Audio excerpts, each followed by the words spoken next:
Luke 22:33.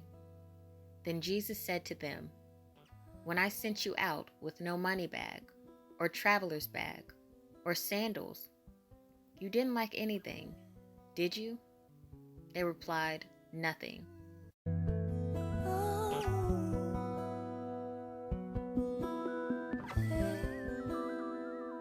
To acknowledge what I've gained, I too have acknowledged what I've lost.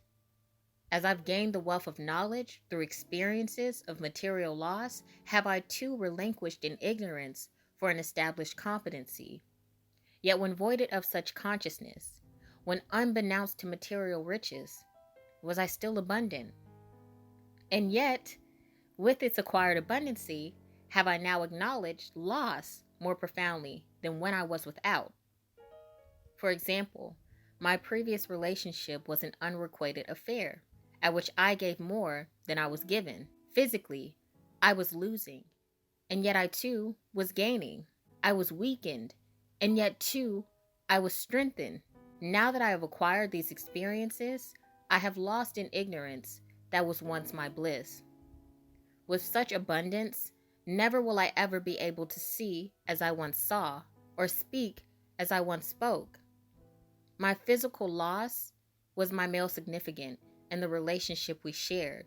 Yet why I am without him, what I've experienced with him, what I know about him, what I've learned about myself, is the wealth of knowledge.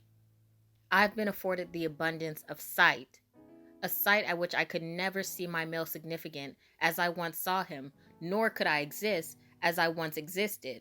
And that's the loss within abundance. If you begin with nothing or very little, and you then acquire more, the loss is the exchange of ignorance for competency.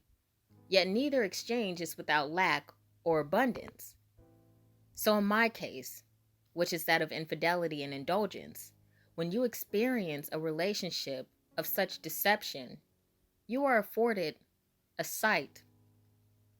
Yet, with such insight, there is a possibility to feel a sense of lack as the indiscretions are unveiled. Having a dishonest significant whom indulges can make you feel so little, and it can make you feel so little. Yet I have to remind myself that when I was without, I was still with. Without him, without that relationship, I was still abundant. And now that I've had him, now that I've had that relationship, I am still abundant. I may have lost to acquire more, yet I still have what I had. Because nothing is ever truly lost or lacked as it is given and received. I can return to ignorance, but not without abundance.